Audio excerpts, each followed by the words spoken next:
Sony reached out to me and asked me what's the largest TV that I ever reviewed on my channel, and after letting them know, a few months later, a TV arrived, and that's what I'm going to show you guys on this video.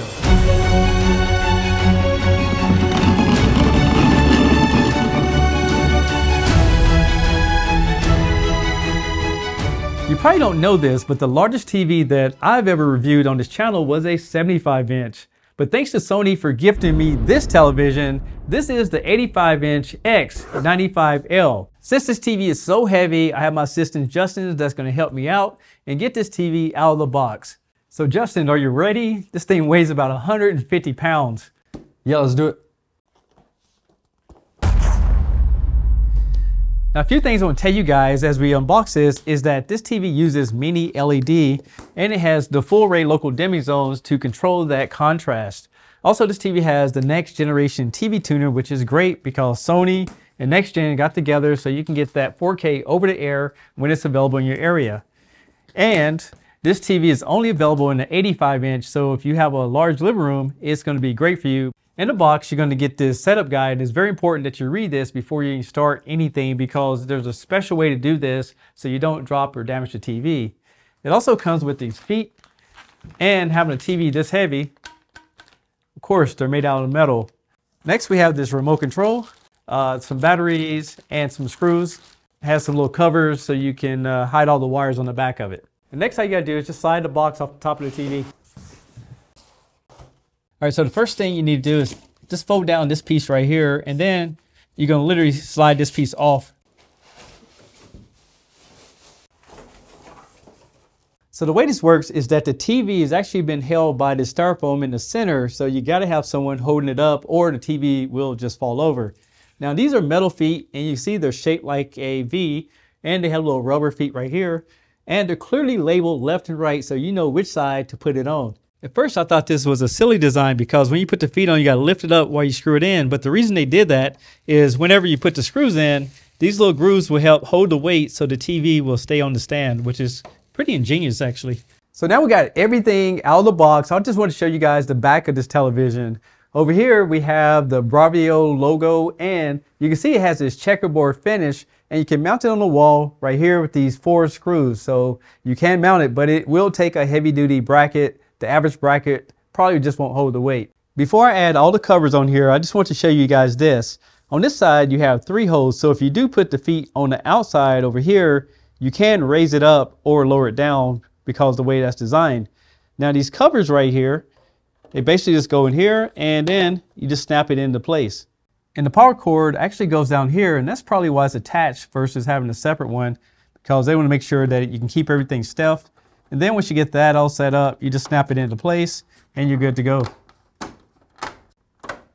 Now let's talk about the inputs on the back of this TV, and it has plenty. First of all, it has this built-in switch right here that you can turn off and on.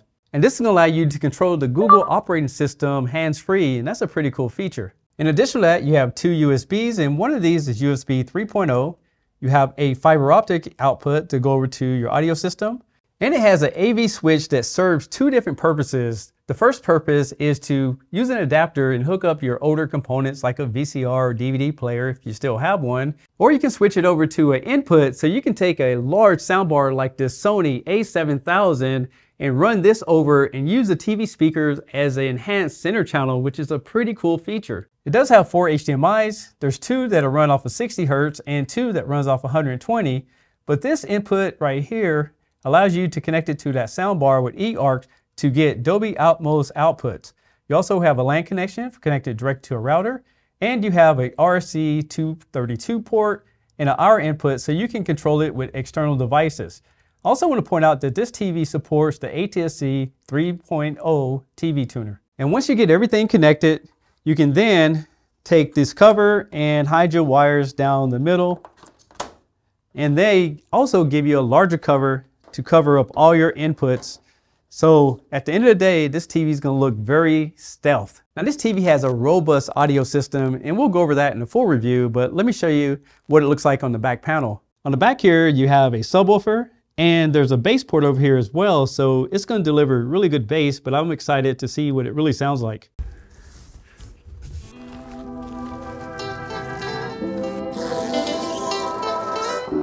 This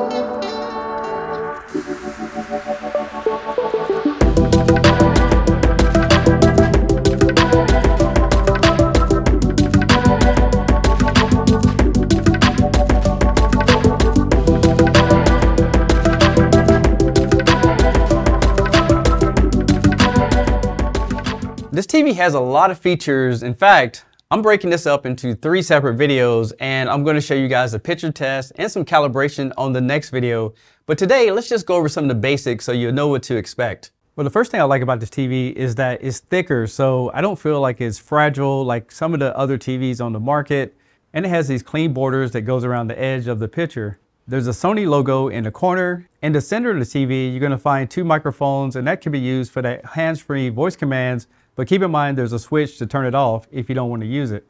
Now, when it comes to picture quality, just like every Sony television, this TV looks beautiful. Here's a scene for the next video where I was taking a look at the skin tone, and every single image was completely spot on. So overall, I know you're going to be very happy with the picture quality of this television. I also want to show you guys some streaming content from Dolby Vision Demo 4K, which approved me to use their footage to show you guys how well this TV can perform in HDR. And I would say you hands down, this TV looks spectacular. As you can see on these different images, it's bright, it's doing a fantastic job with the black levels, and it's extremely vivid and clear. And I can't wait to show you guys some of the tests that I'll put this TV through. Not saying it's perfect, but it looks pretty darn good. So let me show you guys some of the basics of this TV. First of all, it is very snappy. I mean, it's got that XR processor in it, so it's gonna be very quick to get to everything. You do have live channels, and if you go down here, you can see that you do have Google TV, which is streaming apps, and then you have the antenna that I plugged in. Now, I will tell you that it does pick up a lot of stations, and on certain content, it looks really good, but it all depends on how good the service is in your area to determine how clean the image is going to be. And this is what the TV tuner looks like. You can see the channels up here, and it's powered by Grace Note, so that's what brings in all these labels for everything.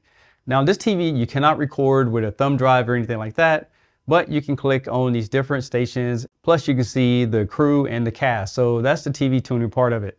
And just so you guys know, I haven't been able to pick up any next-gen content yet here in San Diego. Now, you do have an app store, and one thing that pops up here is Crunchyroll, which is owned by Sony. And this TV does support Barbie Core. So let me show you what that looks like. Barbie Core is a Sony product that allows you to watch all the movies in full resolution. And when you sign up, they give you 5 credits, and that's good to watch up to 5 movies for 12 months period.